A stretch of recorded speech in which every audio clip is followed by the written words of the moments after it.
that risk is why we left that side of the mountain. And it has always been my feeling that if we could remove that risk, or removing or lessening that risk, is the single only way that Nepal's Everest industry can continue to thrive over future many years.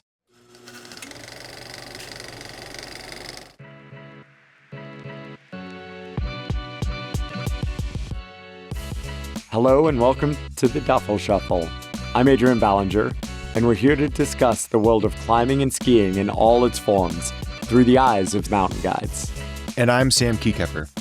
In each episode, we'll unpack exhilarating stories, share invaluable insights, and get up close and personal with some of the most experienced and passionate guides and athletes in the industry. Whether you're a seasoned alpinist or a weekend warrior, the Duffel Shuffle is your ticket to the thrilling world of climbing, skiing, and mountaineering. Join us. All right, welcome back. This is episode 54 of the Duffel Shuffle podcast. Adrian, back in Vegas. How's it going? Back in Vegas, it's going great. Been a busy couple of weeks, I guess, since we last talked. I did a trip to Omaha, Nebraska. I think that was after you and I last talked. Got to spend a couple of days with a really interesting, fun group out there and do a bunch of speaking about Big Mountain, kind of teamwork, leadership, decision-making up on the big mountains and how they apply back to our lives here. And in their case, in kind of like high-end venture tech investing. Ate some great steak. And then I did the same thing last week in New York and actually just had so much fun. Did a couple of different Alpenglow events and activations and was reminded, you and I, I'm sure, have talked about this again, like how much fun. It's easy to become jaded in our little communities where we just have so much, like the wealth of incredible outdoor recreation we have in Tahoe, we have in Vegas, we have in Colorado, all the places you and I, Jackson, all of the places you and I spend most of our time. I regularly see people kind of like talking shit about conditions or crowds or being bored or being injured or whatever it might be. And I went to New York and, running in Central Park with a couple of dozen like passionate climbers at all different levels of their climbing, just like on fire with excitement and stoke about the like hike they did an hour outside of the city and about the training they're doing and about the fact they're going to get to go for one weekend to Mount Baker is like a highlight dream of a year. And you think, how lucky we are that we get to do things like that every weekend. It left me appreciating like and reminding myself to like never lose the stoke or let the people around me lose the stoke for like how fucking rad it is that we get to go outside and play for a lot of our lives. So I had these two great trips and then in between I've been climbing here in Vegas and we were, chatting before we got online. I got to send this 12C kind of hard route with a little bit of weird fall potential right before I left for New York. And it made me really, really happy. The mental game of getting back and being willing to take falls above gear took like a little bit.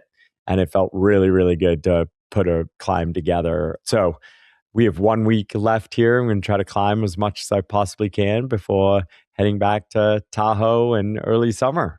Right on. Well, the weather looks like it's going to turn for you. It should be real nice when you get back. So turn from what to what? What are you at your home? I recognize the room. What's going on right now? Yeah, I've been home, hanging with the family, doing some work locally. And, we've had kind of what I would actually consider very typical spring in Tahoe, where one day we get 65-degree weather that feels like 75 because it's so sunny and warm. And the next day it's thunderstorms. And the next day we get a foot of snow. And then it goes back to a couple of days of 75-degree or 65-degree weather. And this kind of like very turbulent weather pattern is what I like kind of associate with spring in Tahoe. And it's hard to forecast. Sometimes the storms come in like completely different than expected, and they never last that long, which is kind of nice. And so, it's Yeah. been So kind do of you turbulent. love the turbulence, or are you like, I just wanted to lock in so I can focus?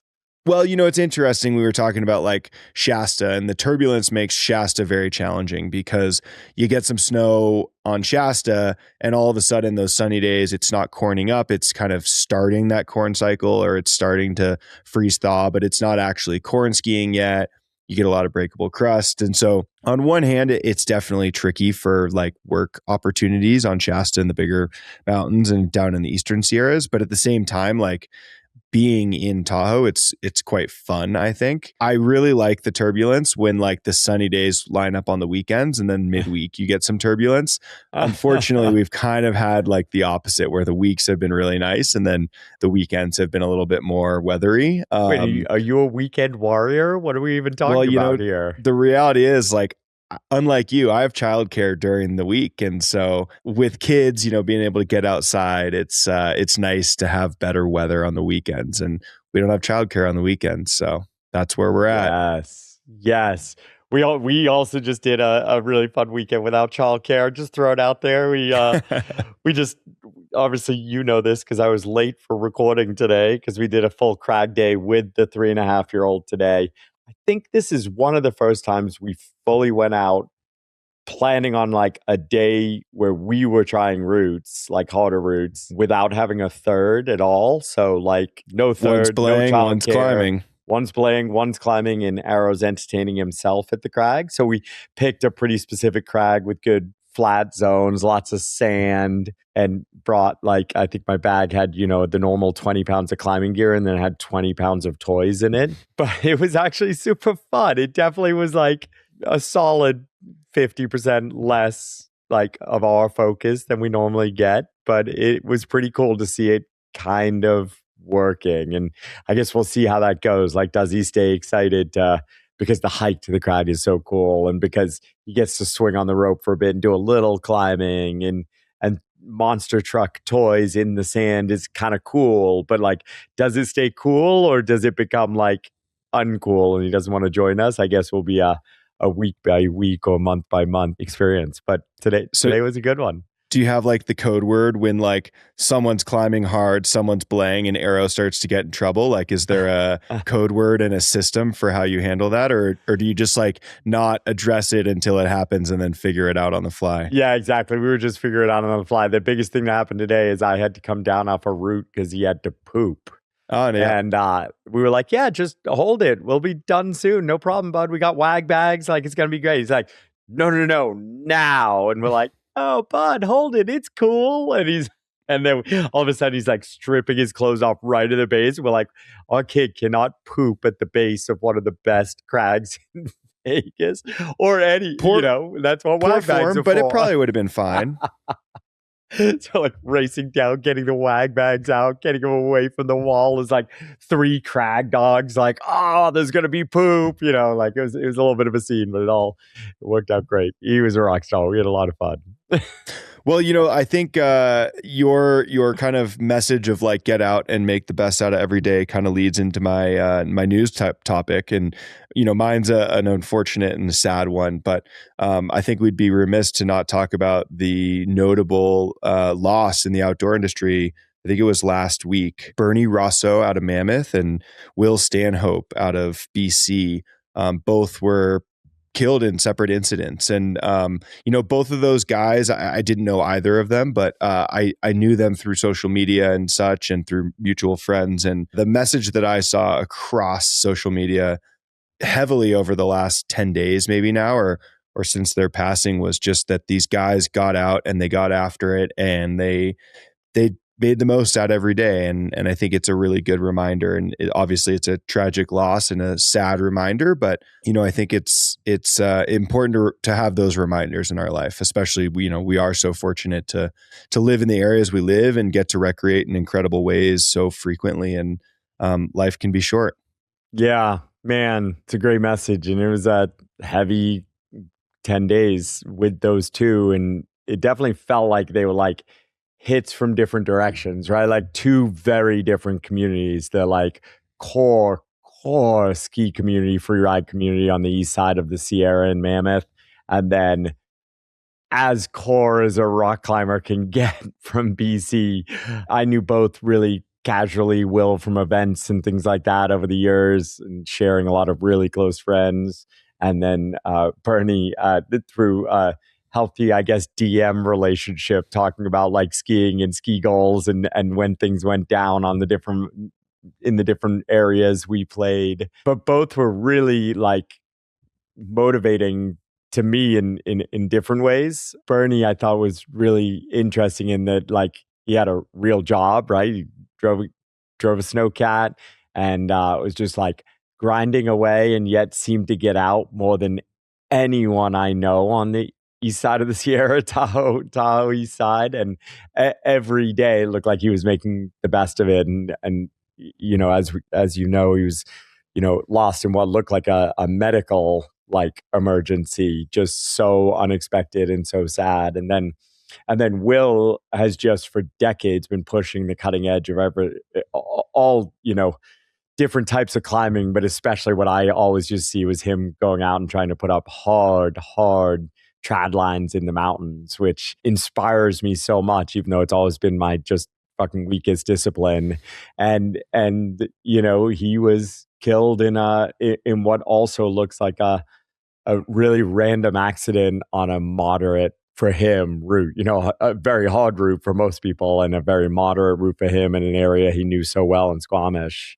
And damn, yeah, like I think your message is the right one. Like always be thinking about why we love these things so much and put so much time into them. But if they are worth it to us and we love them like those two did, then like trying to make the most of it every day. Yeah, I think your point of, you know, Will was obviously a professional climber and made a living through climbing, and Bernie was a, you know, a snow cat driver at Mammoth, and you know, I think he had some support maybe from brands in the ski world, but arguably was like a working class individual who just had this passion and drive to ski, and so kind of interesting. And obviously I think being a professional athlete, having an Instagram following, you create this world in which, you know, a lot of people were posting and may have never met these two, but cool to see, you know, both of them getting equal love and support on social media over the last, you know, 7 to 10 days since their passing. Yeah. And I think, I mean, ultimately, like at the end of the day, like each of these people, I think, were so loved in their local communities and had effects on people in real life. And so, you know, social media tracks that, I think. And while other stuff, you know, can bubble up in social media and people can like argue about things and may or may not have known each of these individuals. And, you know, obviously, like I'm all for social media, like love and tragedy and sharing and discussion and debate and telling stories, good and bad, like about people. But for me, what I think about is like the people who actually knew each of these individuals. Obviously, they're the ones suffering through this loss the most. And they're also like, it's so clear based on like the huge outpourings of grief and love that happen in each of these local communities, like how important these two individuals were. And so sending love. Absolutely.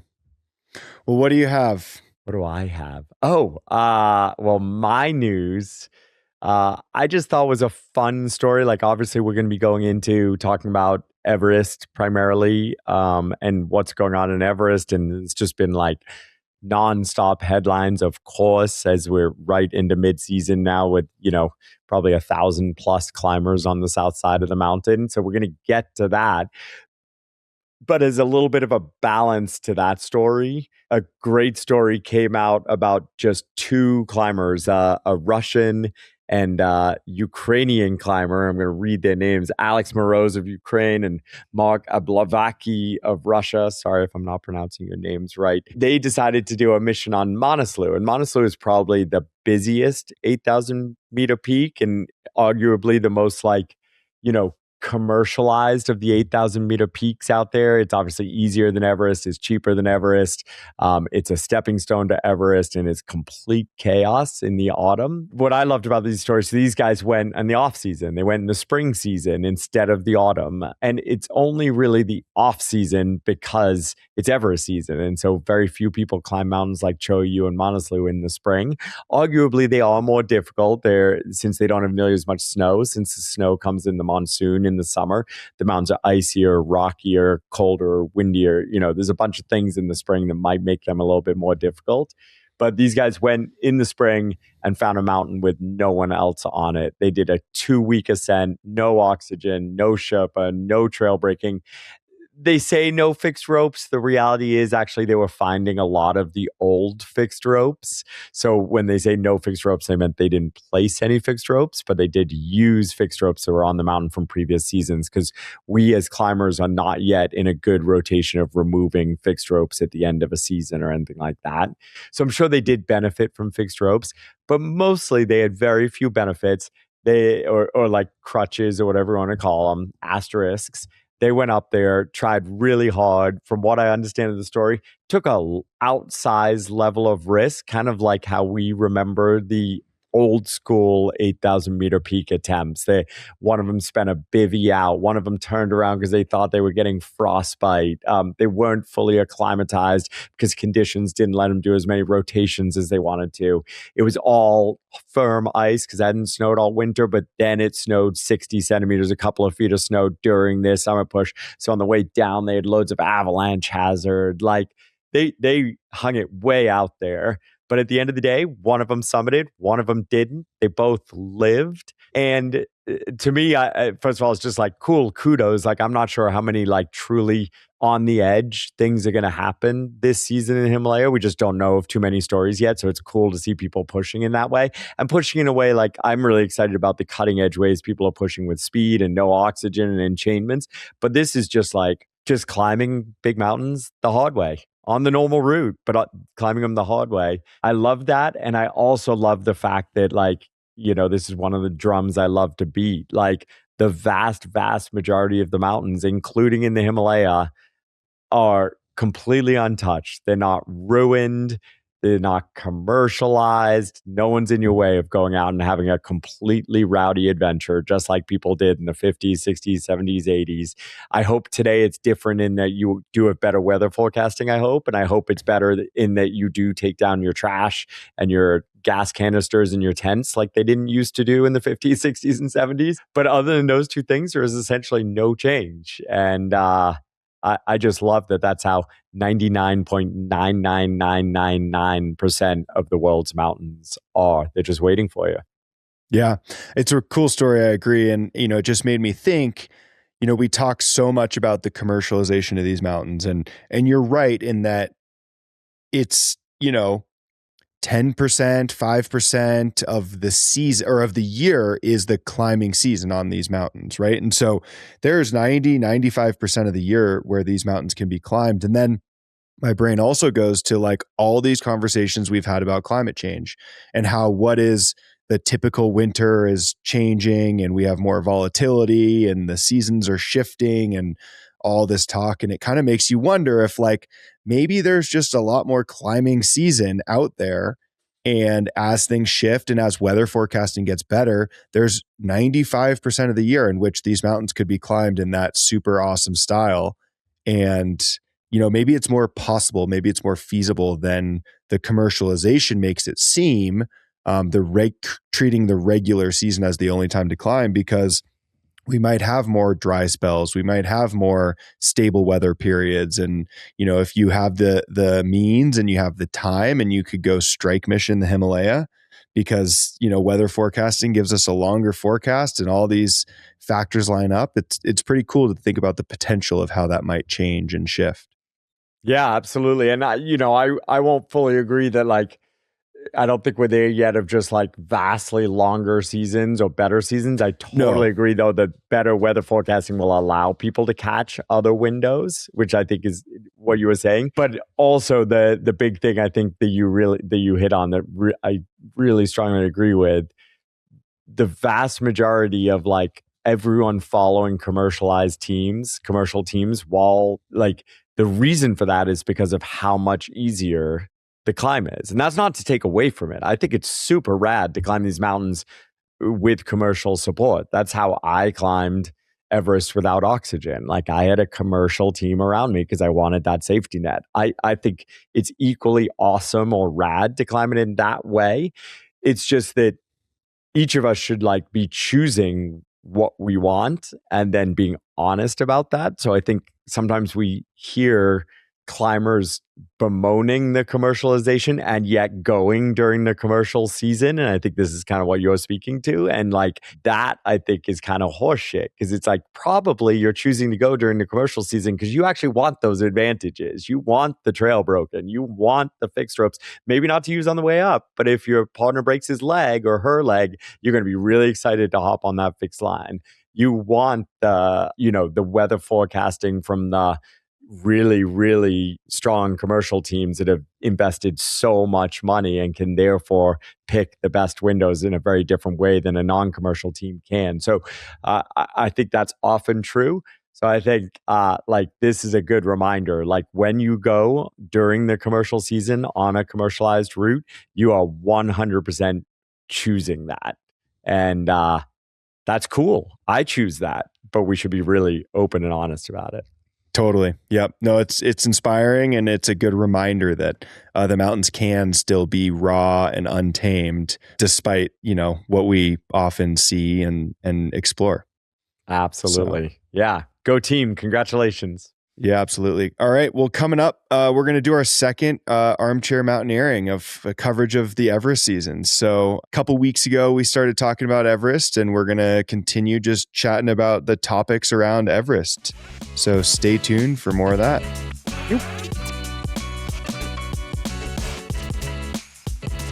All right, welcome back. Episode 54 of the Duffel Shuffle and our second of Everest coverage for the 2026 season. Recording here on May 3rd. This episode will come out on May 6th. I do want to just kind of start off by acknowledging that 2 weeks ago, we were talking about Ryan Mitchell and whether or not he could keep climbing on his no oxygen, if he had to fly home. And like the day after we recorded, he announced that he was canceling his expedition and flying home for health reasons. And so, if at any point that episode seemed like we were out of touch, it's just because we have to record a couple days before these episodes come out. But needless to say, I still think we can provide an interesting take on stuff, and we'll kick things off. Adrian, how are you feeling not being in the Himalaya now that it's May?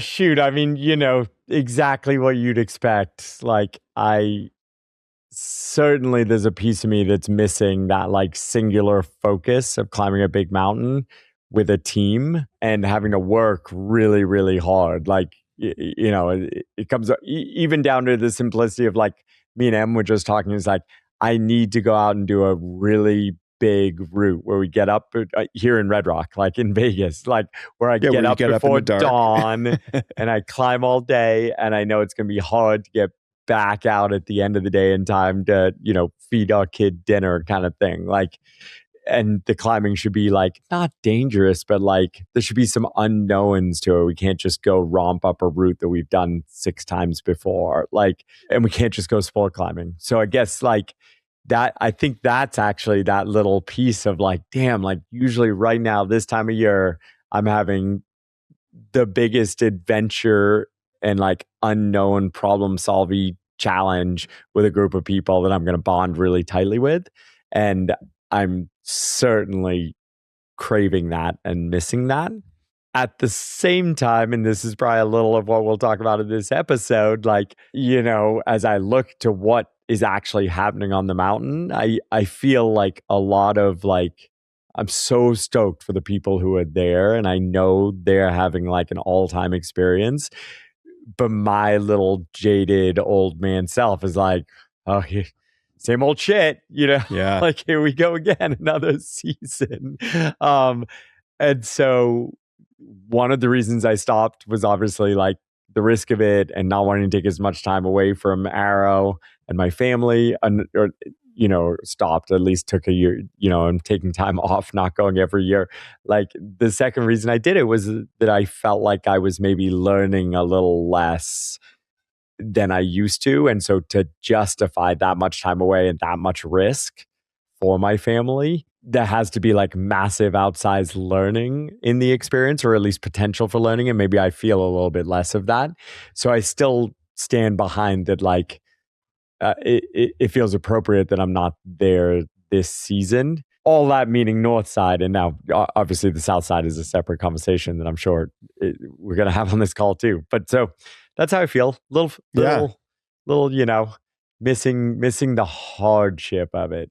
But awesome. Well, I mean, I think that makes sense, and that's to be expected. And hopefully, you can find a little bit of taste of that in Red Rocks. Hopefully, Emily will be nice enough to climb at a level that challenges you and isn't too boring for her for a full fun day out.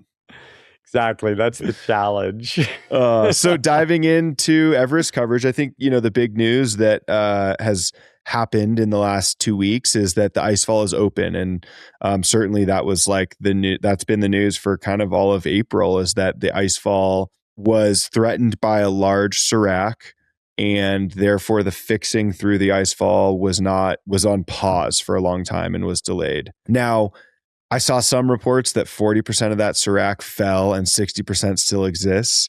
But the reality is, like, nothing really changed to my knowledge. The route didn't change. They just decided that what was too risky 2 weeks ago is now acceptable. Is that your understanding as well? That's interesting. I want to be careful, since we're not there, Fair, to make that judgment. But I definitely understand where you're coming from. And I think, like, did 40% fall or 60%? Something fell down. Like, I don't think people are lying about it.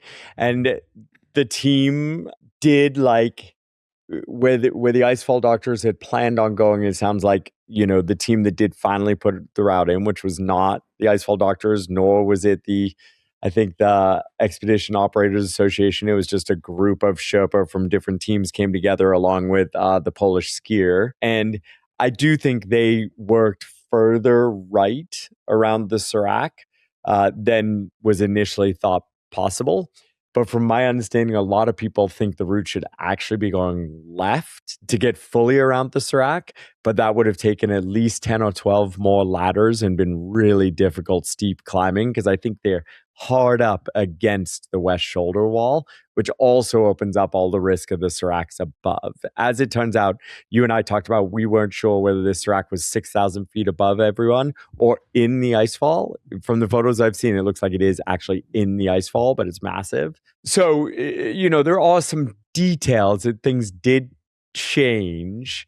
But your point, I think, is still a good one, that the vast majority of people who have written about this, and friends we have there and companies, are saying the risk is still outsized. Like, there is the potential of a really big accident, but it hasn't fallen.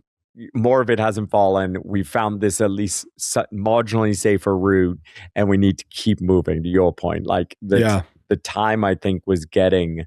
From what I understand, people were getting stressed about the time, even though the mainstream media stories of, like, the season is at risk, I really felt like that was not the case. Like, there is a lot of time in this season still. And I might have said this on the last call, or I might have said it in one of my talks that I did this past few days, but, like, the incredible thing about the Nepali logistics infrastructure, it is incredibly creative and has an incredible surplus of strength, actually, amongst the Sherpa, amongst the helicopters, amongst the drones. And so, like, the best example I can think of this is, like, I've told these stories before. When I've had my entire camps and every foot of rope wiped out on 8,000 meter peaks in Nepal. So, like, on Manaslu, where, a 4-meter storm, 12 feet of snow, buried everything. We found nothing. We lost dozens of tents, sleeping bags, every inch of rope. And that took 6 weeks to put up. And it's like, well, now what do we do? The season's only 10 days. There's only 10 days left. Somehow we all pulled together and put just enough stuff on the mountain for all the teams to share, for everyone to go and to still have a summit push. And there is no doubt in my mind that creativity, hard work, and a surplus of strength amongst the teams will make this season possible, but it's not ideal. And that's the important thing to know. So season not at risk, but now we are in a very compressed window, depending on how the weather plays out in May, depending on how warm it gets and how dangerous the icefall gets from heat at the end of May, and depending how quickly the monsoonal storms come from the Bay of Bengal, things could get very spicy, but they could not if we have a stable 4-week summit window with good weather and ingenuity gets used as it always does. So as you acknowledge, the media likes to kind of stir up this story a little bit of like the season, the ice fall's delayed, it's going to be a tight season, blah, blah, blah. But it is rather late in the season for the ice fall to be open, and teams for sure latest I think in modern in modern climbing, the commercialized period of Everest, absolutely the latest. And so, I think one thing, in the ski world and the avalanche education world, we talk a lot about human factors, and like that just to me screams human factors. And I think it will be really interesting to just see how things play out, because like the time pressure of that, whether it's a real time pressure or not, whether the weather is stable and it's not really a time pressure, or the weather gets difficult and it becomes a time pressure, I think it will be interesting to just see. I think sadly, accidents are inevitable. And if we can attribute time pressure and pushing hard to some of those accidents, it will be interesting to kind of analyze from our comfortable seats at home. Absolutely. It's a great point. So one of the things you mentioned was just kind of like the strength and the power of the entire operation, from expedition, companies to helicopters, drones. One of the news stories I wanted to talk about was the halt on the use of drones in Nepal. And I think all the details of that are a little bit unclear. Why there's a halt on this use of drones is a little bit unclear, but big picture, last season, drones were used to start carrying goods from base camp up to Camp 1 and I think potentially Camp 2. And it was successful. And teams went back after last season and started to rig up bigger drones, better drones, more powerful drones, because I think the tool of drones is this new and something that holds a whole incredible amount of opportunity for Everest and how things are done. And when the icefall was closed, there was a lot of talk about how the drones were going to be able to expedite the movement of goods through the icefall. Obviously, drones flying goods over the icefall prevent more trips from happening through the icefall. Sherpa don't have to do as many trips carrying loads through the icefall. Do you have any insight on the drones, and what's your take on that? Obviously, it's a tool that's rather new on Everest, but it's exciting for someone like yourself. Yeah, I have lots of thoughts. And it's a really, I think this is by far the most interesting story this week. And it ties to the icefall opening. So by far the biggest reason that I and Alpenglow don't climb on the south side of the mountain is the random risk of the icefall. Partially that risk to clients, but much more so that risk to our staff, our Sherpa and our mountain guides, or our high altitude workers and our mountain guides. Sherpa can be high altitude workers or mountain guides. And so that risk is why we left that side of the mountain. And it has always been my feeling that if we could remove that risk, or removing or lessening that risk, is the single only way that Nepal's Everest industry can continue to thrive over future many years. And I still stand behind that perspective. So when all the way back in 2013, 14, 15, when I was spending a lot of time on Southside Everest, I was doing so many meetings, so many hours put in trying to persuade the Nepali government to let us fly helicopters over the icefall, not only for rescue, but for carrying gear and people. And we never got there for a lot of different reasons. But slowly, Nepal did start to allow, on a very limited basis, flying equipment over the icefall. And then lots of people started lying and cheating and doing the whole thing to fly people over the icefall, usually on the way down, but not legally, using these loopholes of calling them rescues, which we were never willing to do. And so, but they did start allowing gear, but it was always on a very limited basis. But the idea was to put fewer staff trips through the icefall. The only way to limit the hazard of the icefall is to spend less time in it, period. Less human hours in the icefall. I'd like to see that go all the way, in the same way that Denali has gone all the way, in the same way that Mont Blanc for most people has gone all the way, in the same way that Mount Cook for most people has gone all the way, meaning you use mechanized travel for everyone over the icefall. If we could do that, I'd be back on the south side if we could start our climb from Camp 1. And I know that's like a lot of people disagree with that idea, and I should let you speak to it too and pause here in a moment. But to me, that is the single way to continue safely and ethically climbing on the north side. It would take a massive amount of regulation. It would take a ATC temporary tower in base camp probably to manage all those helicopter flights, but I think it could be done. Should I pause there before we talk about drones? Sure. Do you have thoughts about? I think it's interesting. I've been to Kathmandu, but I haven't been outside of Kathmandu. And that is my, like, everything I know about south side of Everest, et cetera, is just from extensive conversations with you and others within Alpenglow. And so I guess one of the things that my brain goes to immediately is like, one of the pros to the south side is this amazing trek in, whether you're, wherever you're starting into base camp, is this trek that people do just the trek in. They do a Everest base camp trek. And that is one of the selling points to me to climbing on the south side. And so my question is like, so would you trek in and then fly over the icefall and then climb from there? Sure, if the trek was important to you, totally. It feels wrong.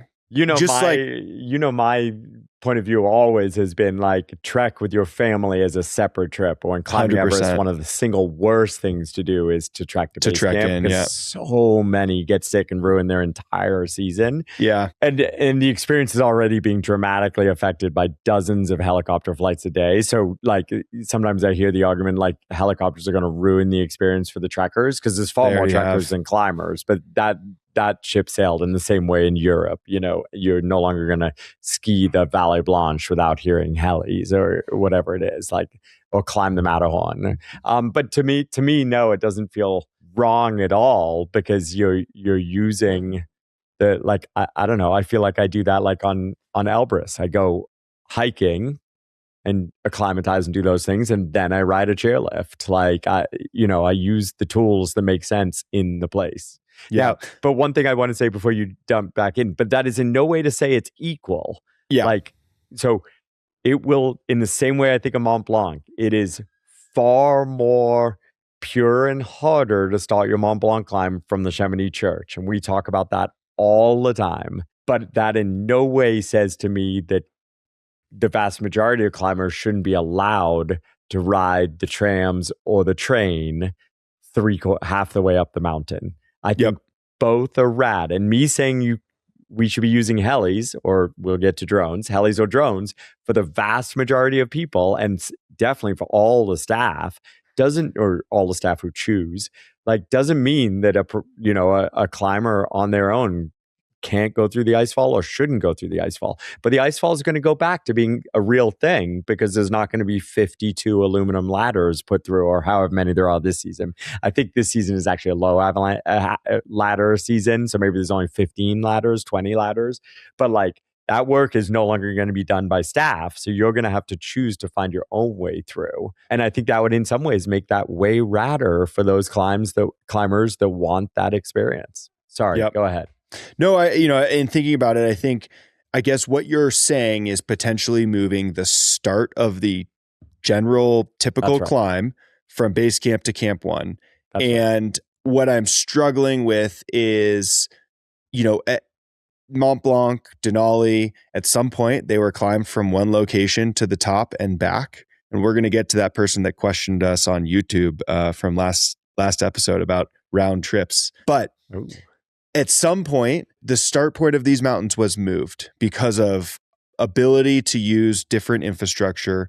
And I guess I just wonder on Everest, if you're moving it to past the icefall, like, is that going to change so much of the experience, and is it the right time? And, most people see their Everest trip as starting during the trek. I guess now, I mean, what do you think? What percentage of people do you think are starting in base camp, helling to base camp? I don't think too many, probably 20% or less are hellying to base camp. Many are hellying part way into the trek, whatever their acclimatization allows. But it's still a small group hellying all the way to base camp, I would think. Yeah. And so I guess where my brain goes is like, are they now going to be hellying all the way to camp 1? Or are they going to heli, trek a little bit, heli a little bit farther? And how does that heli bump in the middle of the trip impact this whole experience? And I'm not sure, admittedly. I think it's, I think to your point on Elbrus, it's a factor on some mountains. Yeah. Yeah. I mean, I don't, of course, I don't like it as much. Like, that's why I would recommend people climb the north side. Yep. But I also want to be realistic that we probably want routes in more than one country. Yep. Right. We don't want the only route to be in Nepal. We also don't want the only route to be in China. So and I don't want to see this very important industry disappear from Nepal and for the communities that support it. And so I'm trying to think creatively of how to make the South Side route work. And where you start a climb from is just like that. Like you did say this, that can change and has changed. It does in history on many mountains over decades. Yeah. And in this case, we're just like, this is the discussion, and countless discussions like this on the internet and on our podcast, but also in person around campfires. This is how these changes are made, is by having these conversations. And eventually the line moves to where, like, Mont Blanc is a great example, to where everyone's like, oh no, it's totally reasonable to start from the top of the Aiguille du Midi. That wasn't reasonable 40 years ago, 50 years ago. It's just you have now grown up in the period that's the starting point. So, yeah, but to be clear, I wish it could be done safely from base camp. Like, because it's going to be annoying. There are going to be accidents. Helicopters aren't safe. Like, it doesn't just automatically make the perfect mountain route, but it's something that allows this mountain to continue to be climbed. Yeah. Well, let's pivot to drones, because maybe that fills a void, or it addresses part of the issue. Yeah. So before we get into drones, or kind of leading to drones, so to my understanding, and obviously I haven't been there in a few years, but I stay pretty tuned in. The helicopters have been allowed to carry loads to Camp 2 now for a few years. Not people, except for rescues, officially, but carry loads. But the loads have been all the rope fixing equipment. So loads that are for everyone was like very clearly legally allowed. And then it seems the team started working within the gray areas of that to get personal loads, not personal loads, loads of heavy equipment to Camp 2, these big tents and stoves and, fuel and things like that. Often before climbers are on the mountain, early season and things like that, which I'm all for, doing as much of the load carrying as can be done when people aren't there. And that's where helicopters kind of like stopped. It's not like you show up with your North Face duffel and you just throw it on the heli and it gets brought up. So that then leads us to drones. Like you said, last year, drones were experimented with. And from all reports, it was like a massive success. I think there was one crash, but it was recovered. There were no injuries or anything like that I know of. I think the drone can carry like 50 kg. So, a reasonable payload even last year. Rated to 100 kg at sea level. So they're capping it at 50. Maybe it could do more, but they're not testing it. But that's a good load. It's a good load. And you can imagine if ultimately we had a fleet of these drones running, again, my preference would be to run for the month before the climbers get there. You just imagine both the noise pollution and the risk of an incident, things like that. But maybe you set aside certain hours each day to allow them to run during the season as well, so that equipment for individuals and things, real-time equipment and food and things that need flowing up can be. That's something that like I am all for, because if I have to choose one thing, if the mountain's still going to be run and people are still going to climb it, if I can choose, and people still aren't going to be allowed to be flown over it, the one thing I choose is I want fewer trips through the icefall for high altitude workers. And that means carrying less shit to Camp 2. Now, 70% of what's in Camp 2 right now and above could be cut away on day one if we just like treated the mountain above base camp as like mountaineering, small tents, no heaters, things like that, and kept the creature comforts at base camp. That would actually reduce loads massively. And then the second thing would be utilizing drones. And theoretically, almost everything could be carried through. If we could reduce high altitude workers to only go through the icefall twice, once acclimatizing and once on summit push, just like Alpenglow's clients used to, I think that is a massive, massive step in the right direction. So my gut is I am like all for drones. Of course, and I'm still all for helicopters carrying all, because they can carry so much more per load. They actually might be less intrusive in many ways because of far, far fewer trips.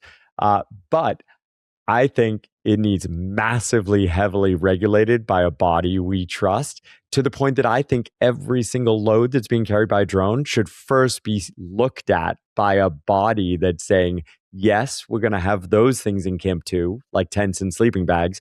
No, we're not going to have espresso machines, cases of whiskey, I was going to say bottles of xenon, but that's not fair. Like, like once you bring this totally safe or vast majority safe way to bring equipment up, that just opens the door for bringing essentially what looks at base camp up to Camp 2. And I don't want that personally. But again, that's my slippery slope. And so here's a question for you.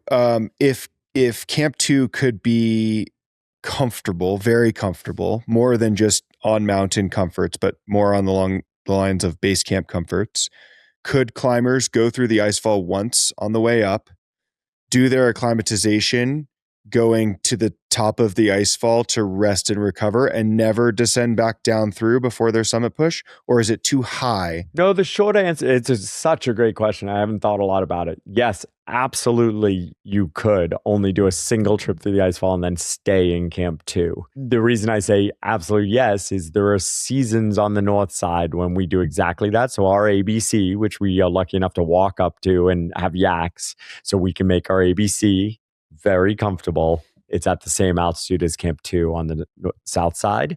Okay. And we make a super comfortable camp so people can actually acclimatize and recover there. And it's still by far my gold standard that will lead to a higher likelihood of success to, after you do your acclimatization, go down to the real base camp at 17,000 feet and recover and go back up. Vastly better. People are so much faster, 30+% faster at climbing above Camp 2 or above ABC once they've done that one rotation and gone down to rest. So it is vastly better to go down. But every third or fourth season, something about our weather doesn't allow us to drop back down. We need to catch an early window on the mountain. So we stay in advanced base camp, 6,400 meters, Camp 2 on the south side equivalent. We stay there. We recover, and we go and do our summit push. There's going to be a lower summit success rate, and people are going to be slower, which opens them up to more hazard on the mountain, but it absolutely can be done safely. Today's podcast is brought to you by Alpenglow Expeditions, a Tahoe-based guide company with an international reputation. In its 20th year of operations, Alpenglow leads the highest quality expeditions in some of the world's greatest mountain ranges, from California's High Sierra to the rugged Himalaya. Alpenglow runs more than 40 international expeditions per year, as well as offering a full menu of guided ski and climbing courses throughout California. Join us and experience the alpenglow difference. So, I think with drones and helicopters, there's alternative ways to climb Everest from the south side in a safer manner, limiting your number of trips through the icefall. And the question is one, how much airborne activity is too much? And two, are many drone trips safer than fewer heli trips, essentially, due to load capacity? Yeah, probably they are. Many drone trips are probably safer than a fewer because they're unpersoned, right? So they'd have to hit someone in the icefall, and I assume they can fly a different route through the icefall and then come into camp. Like, you'd have to really screw up to land one on someone's head, I think, to crash one on someone's head. With that said, of course, there's going to be an accident down like in base camp or up in Camp 1 where it's actually landing. There's a lot of people around. Of course, eventually there's going to be an accident. But I bet it is safer than helis. But then that leads to the news of today, which we've heard there's been a pause, or some people are calling it a ban on drones. This is not surprising at all, would be my first response. Like, everything, I was going to say in Nepal, but really in any country, when there's a new technology being deployed at scale, there are going to be like tensions there between bureaucracy, companies and people that agree with it and disagree with the new tech, and then the companies, the for-profit companies, are actually pushing to roll this tech out. It doesn't matter whether it's Uber in a new city or drones on Everest. So it in no way surprises me that something caused friction in the system. Is that the proper paperwork wasn't done? Is it that there actually is a real safety issue? Is it that there are unethical companies running these? I have no idea. Has civil aviation, think about how many stakeholders there are. It's a national park.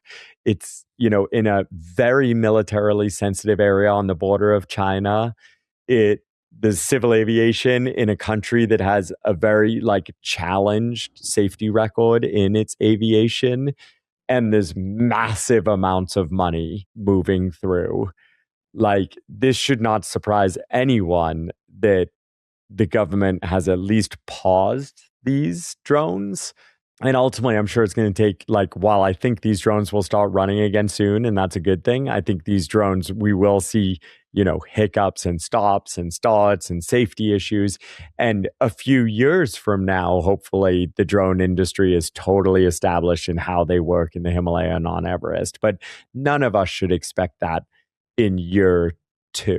Yeah. So just to clarify a little bit, Explorers Web reported from the Tourism Times, the quote was, concerns related to the unmanned aerial vehicle operations regulations and security sensitivities requiring wider stakeholder consultation. It's like the most wordy, vague way to say something's going on. Yes. And, of course, yeah. But that sounds exactly right to me. I mean, and just take this to the US and rules around drones. If we say, okay, we have a pretty strong heritage of safety in aviation here and pretty strong protections against over or wilderness areas here, things like that. If you and I started a drone business to bring people pizzas while climbing on El Cap, it's actually a great idea. No matter how much people want pizza and ice cream on El Cap, there are going to be major, major challenges to launching that business. And there should be.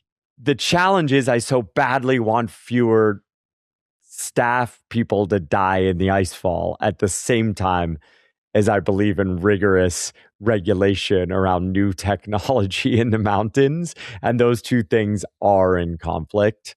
So, I think, So to me, I certainly hope we move quickly to make drones, which have proven themselves to be functionally effective to pass the icefall, we should be encouraging that to happen. At the same time, I think it is totally reasonable for Nepal and groups in Nepal to be like, hold the fuck on.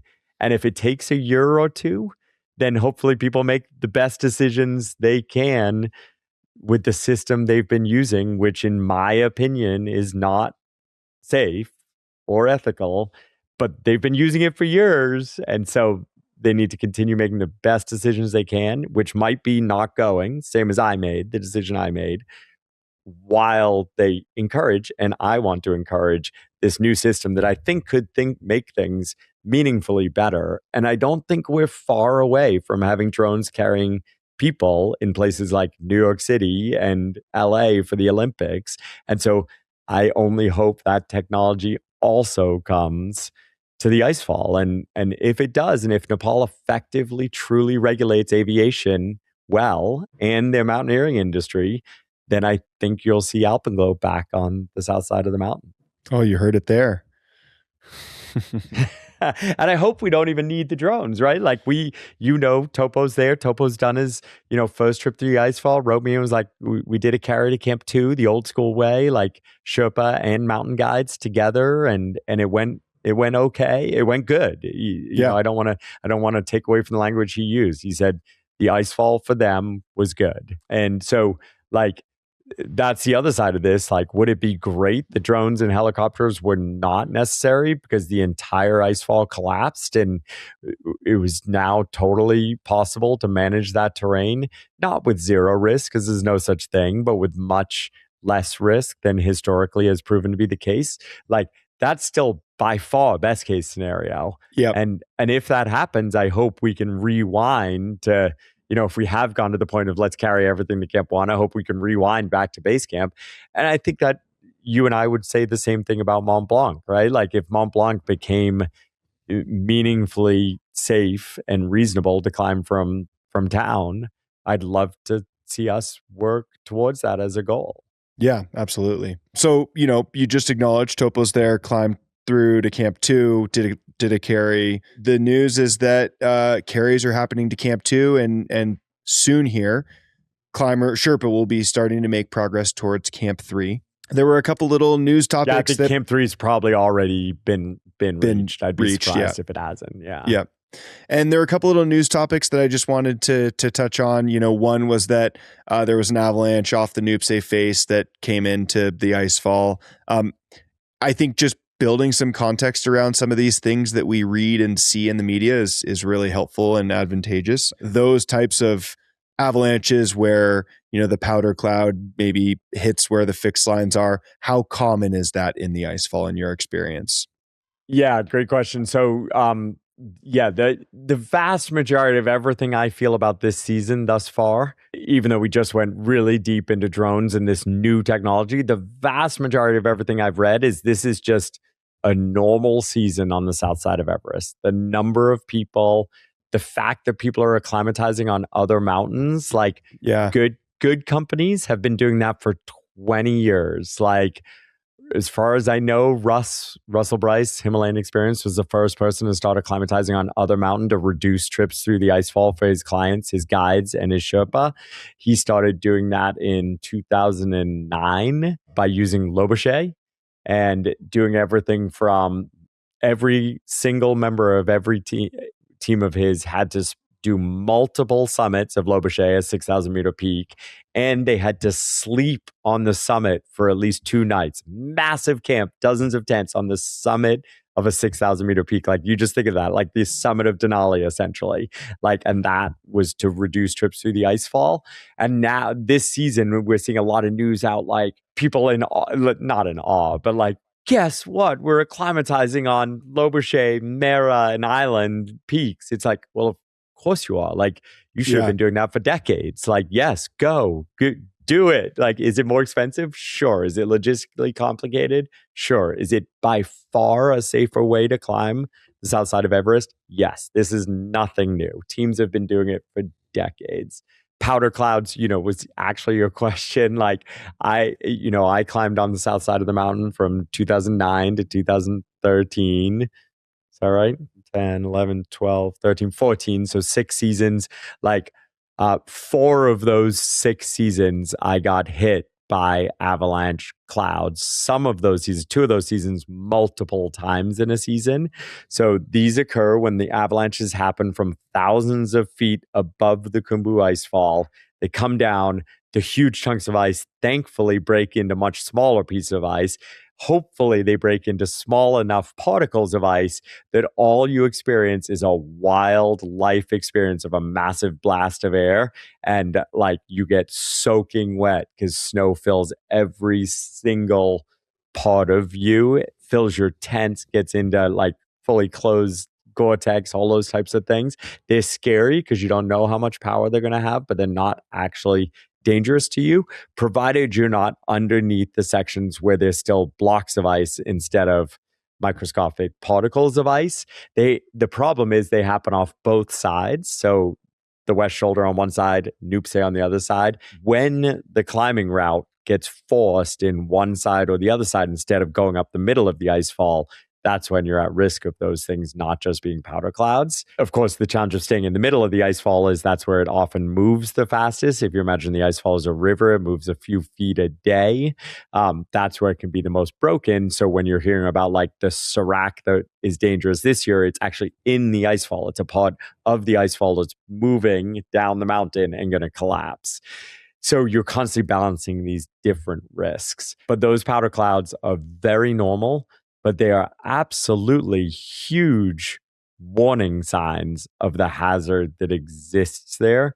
So while I'm saying it's a wildlife experience to get hit by a powder cloud, it's also a very large red flag that I don't think I or any mountain guide ever got comfortable with. Because also if like, let's say 1,000 tons of ice fell and created a powder cloud that hit you with force, but no big blocks, if instead of 10,000 tons or 1,000 tons, then 10,000 tons of ice falls, that much more likely is going to reach the tents or the people or whatever it is, not just with a cloud, but with actual chunks of ice.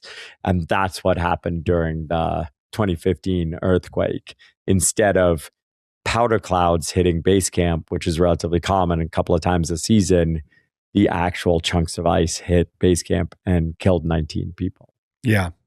Well, I think good to know that like the frequency of powder clouds hitting the going through the icefall, hitting base camp it's not uncommon. It's fairly normal. That's right. You know, obviously when the media covers the first probably one of the season, it can come off as shocking. And with all the other talk around the icefall, it makes you wonder, is this just tuning up to be a crazy season, or is it fairly normal, as you mentioned?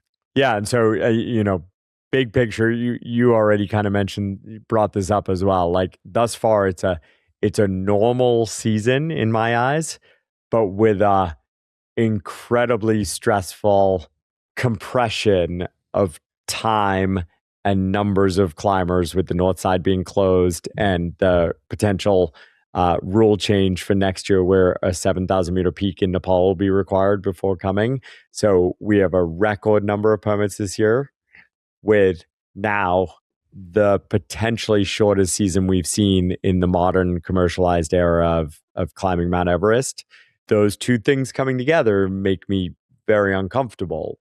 At the same time, if I had chosen to be there on the mountain this year, there's no way those warning signs would tell me I have to go home today. Yeah. They would be causing me to have discussions with my team about what takes these potential red flags into a zone of a no-go decision, and starting to have those conversations to understand them while remaining positive and hopeful for the fact that despite the theoretical compression, it doesn't have to happen if it's a cold season and it gets extended on the other end, or if we have a large window of good weather days to allow the mountain to be established, the acclimatization rotations to happen, and then the actual summit pushes to spread out. It's still possible.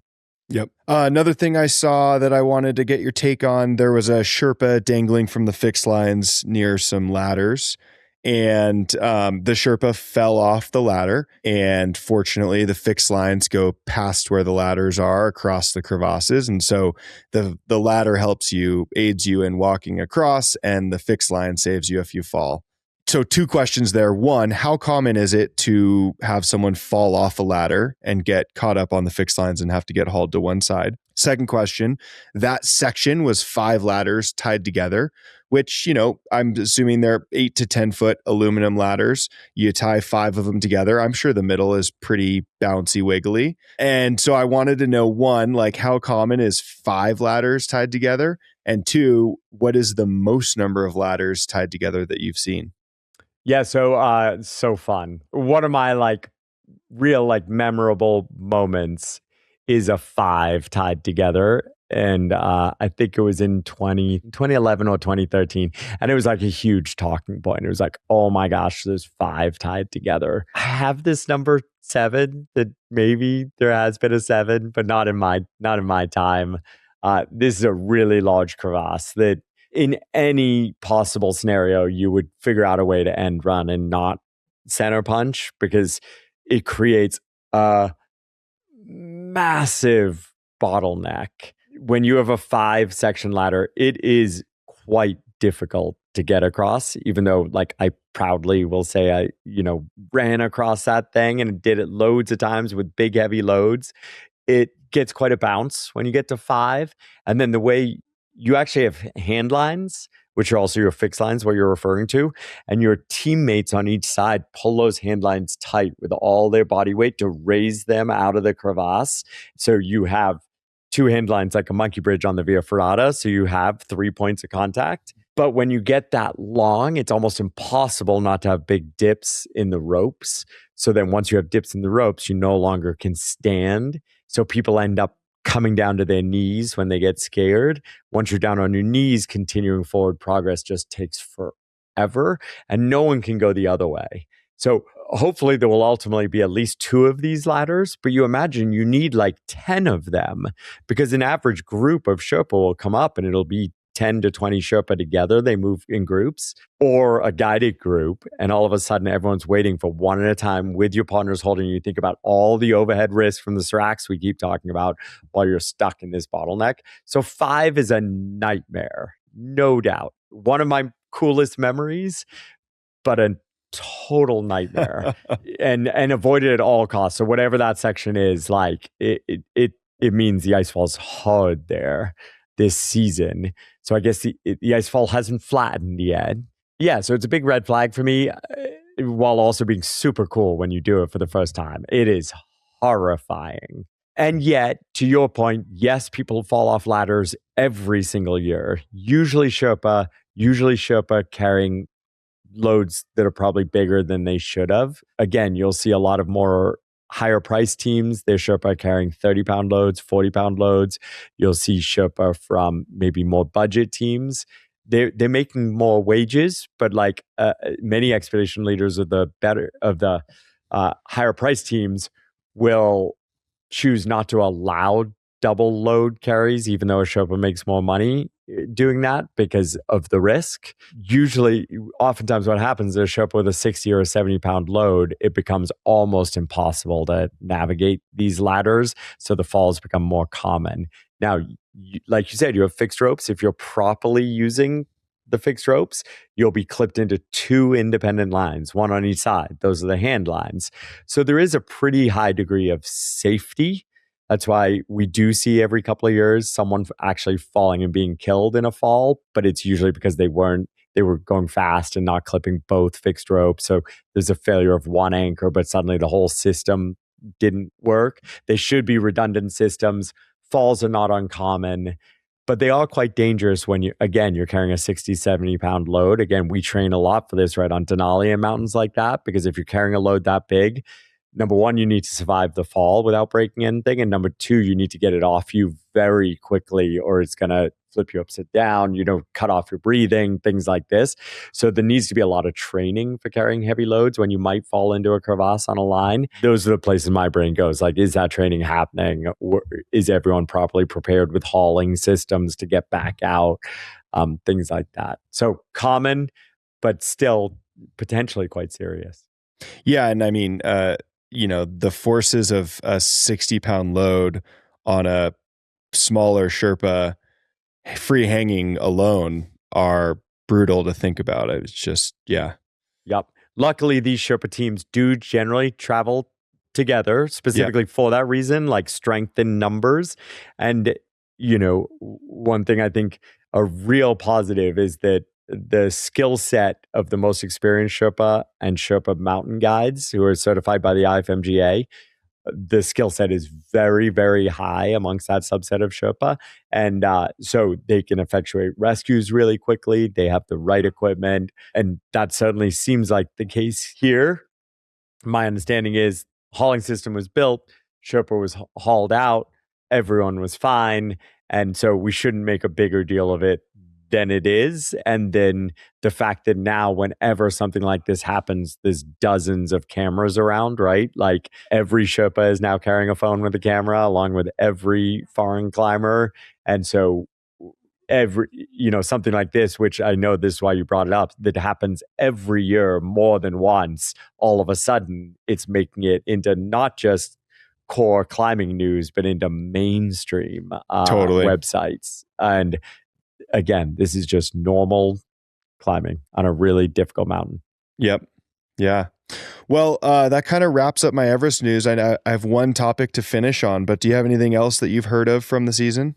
No, one thing I did hear from, because of some of the climbing on other mountains, is that the mountains are very, very dry. The positive of that is low avalanche danger. The negative is the climbing becomes much harder, specifically on the south side. Generally, when it's dry, the Lhotse faces a lot more blue ice. And we're not talking about like Uray, dream styrofoam blue ice. You barely have to kick or swing. We're talking about like million-year-old glacier ice that like takes a lot of work to front point up. It also means like digging in Camp 3 is a lot more work, depending on how much snow is there. You're cutting ledges in ice. It also means anything that's dropped, rock or water bottle or oxygen bottle, can be very dangerous to those below. Again, we need to see more pictures of the Lhotse face as climbers get there to see if that is the case. It also might mean the skiing might not be great for our Polish friend who's there to ski this season. But it put up a little red flag for me. Like, if it turns out the mountain's dry, like Manaslu was, like other mountains that climbers are on right now it will add to the challenge. Let's see. Yeah, and we have two friends, Tyler Andrews and Carl Egloff, who are there for speed ascents of Everest. What is the impact on them to have a dry season? Do you think that helps them with their speed ascents or hurts them? I mean, certainly, normally we like the mountains to be firm when trying to move quickly, to not have to break trail. But here on Mount Everest, because of the 1,000+ climbers, trails will always be broken. And so I think actually you'd be better off with stair stepping in snow than you would with front pointing on ice. So my guess is if it turns out to be dry, it's a little bit of a disadvantage. But really on the margins as compared to what I think the bigger challenges of these speed attempts will be, which will be acclimatization. We have yet to see how either Carl or Tyler perform above 8,500 meters. And it's a real challenge. So, and then the second part of acclimatization being, can they get the rotations in they need to actually spend time up high and stay healthy and have the window, the time in the season to get those rotations up high and not have to cut things short or end up unhealthy and not have enough time to recover. And then third, the number of people we know will be it has the potential to be a challenge. These climbers need to be able to move on the primary route, probably, to set records. And that can be done. You can pass, I bet, dozens of people in a day while still setting a speed record, but I'm not sure you can pass 150 or 200. Yeah. So it remains to be seen how that plays in. Well, time will tell. So on our last Everest coverage episode, we had a bunch of awesome questions and comments, and we really appreciate people getting engaged there. It's really cool to see. Awesome. We had over 25 comments on our last YouTube. And I'm sure a lot on Spotify and Apple as well. But we had a good one, and someone asked us to weigh in on, can you count it as a summit if you don't climb under your own power from base camp to summit and back to base camp? If you're rescued or assisted down the mountain. And I think it's a good conversation to have. And I'll just kick it off by just saying, however you enjoy the mountains is up to you. And if you want to get to the summit and get a helicopter to pluck you off the top, obviously not possible on Everest, but elsewhere, and that is something you're proud of, then by all means get after it. I'm sure that some company would love to have such an expensive trip. My opinion is that the round trip is more important than the summit. And I'll just get out there and say, screw the summit. If you can't make it back under your own power, you're just not, it's not something you should be proud of. That's my personal opinion. Go Sam. I mean, many people, gosh, like I feel like I've been really vocal about these opinions.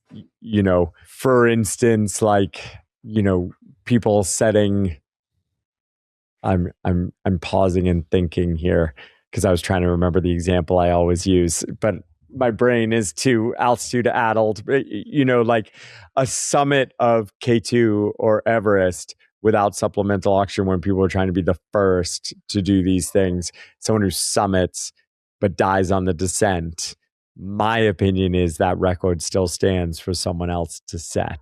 Absolutely. And it's the same reason I've always kind of like argued for, debated for why if we are setting FKTs on mountains, they should be round trip FKTs from bottom to top to bottom.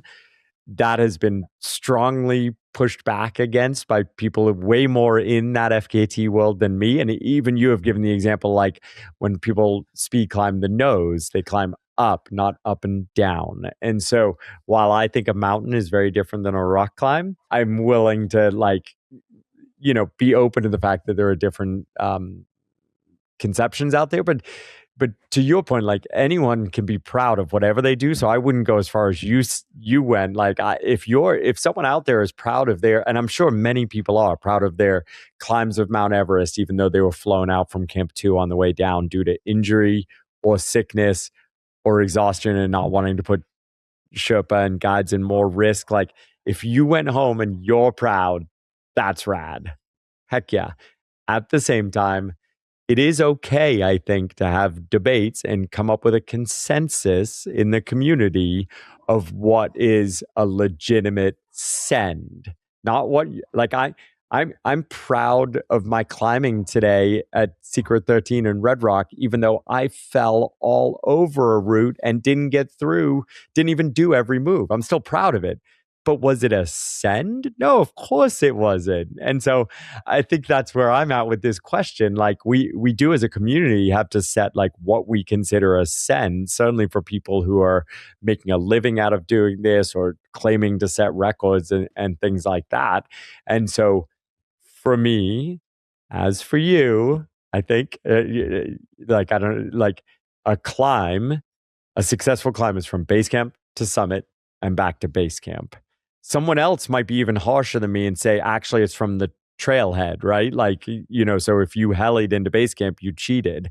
I'm totally fine with people having that opinion. For me, it's not where I hope the consensus settles out. I think base camp to summit to base camp is a reasonable consensus for the modern world.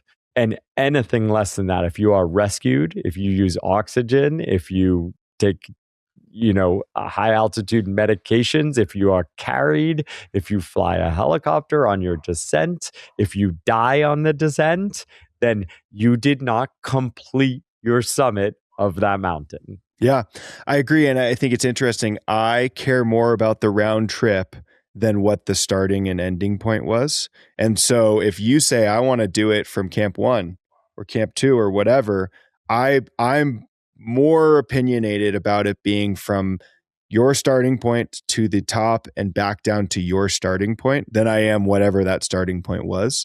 And I think the reason for that is, one, I think that you put a lot of people around you at risk when you're rescued or Absolutely. There's a fatality or whatever. And I think that that's irresponsible to get the reward that you were looking for and bring other people in to expose them to risk as a result.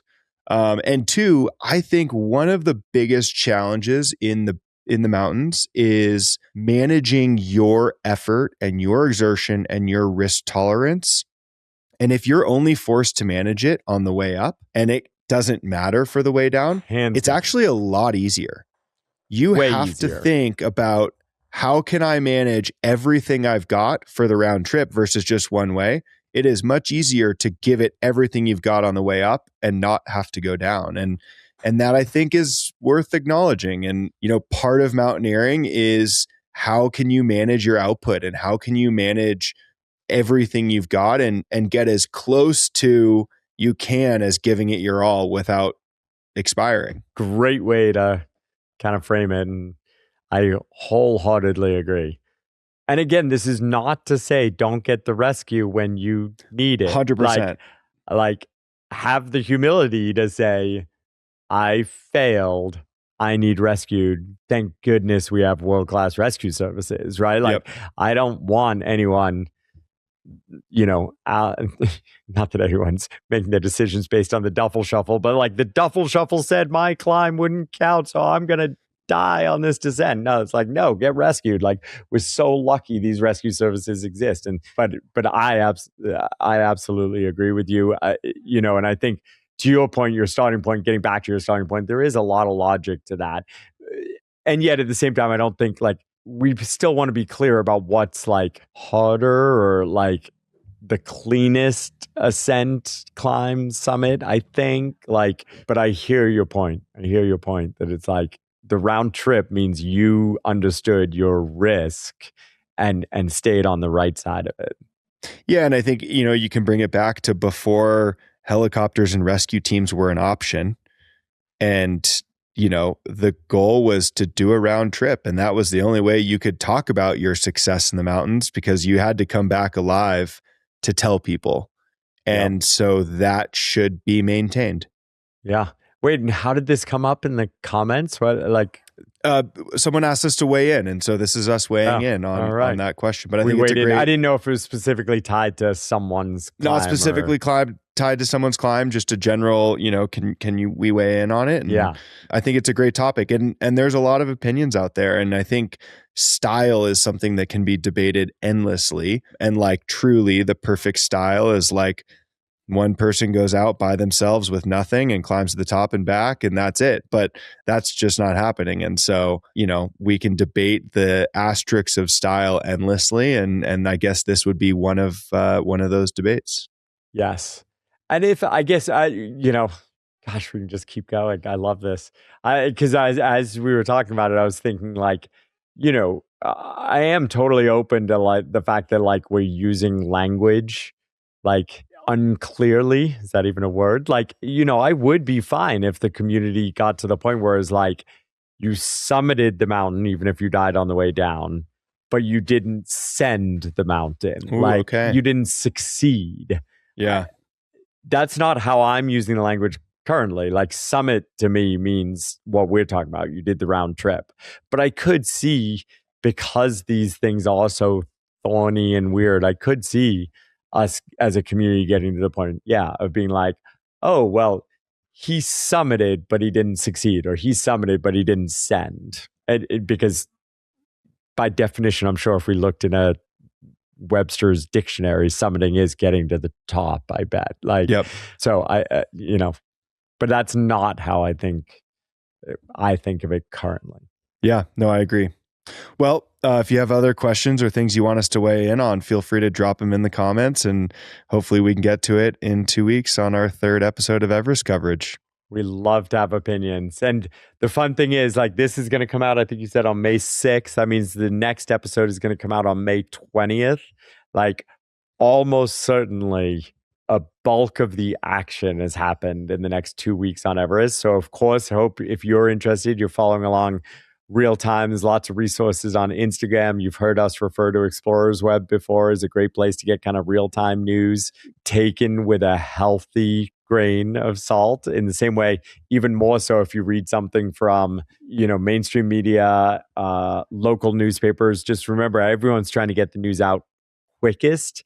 And I think like our hope at the Duffel Shuffle is like, while we might refer to something that we don't have all the information about yet, we're going to be very clear on that. And we're going to try to, get into topics once a little more, the dust is settled just a little bit, so we can speak to them with a bit more knowledge and awareness than maybe the initial reports that come out. So enjoy the next couple of weeks of news and join us back here to talk about it in 2 weeks. Yeah, thanks for listening. Thanks for listening to the Duffel Shuffle podcast. You can follow along on Instagram, where we post our favorite clips from each episode, as well as more about the world of climbing, skiing, and mountaineering. If you haven't already, please subscribe, rate us, and leave us a review on your favorite podcast platform. Catch you next time, and until then, we hope you enjoy some time outside.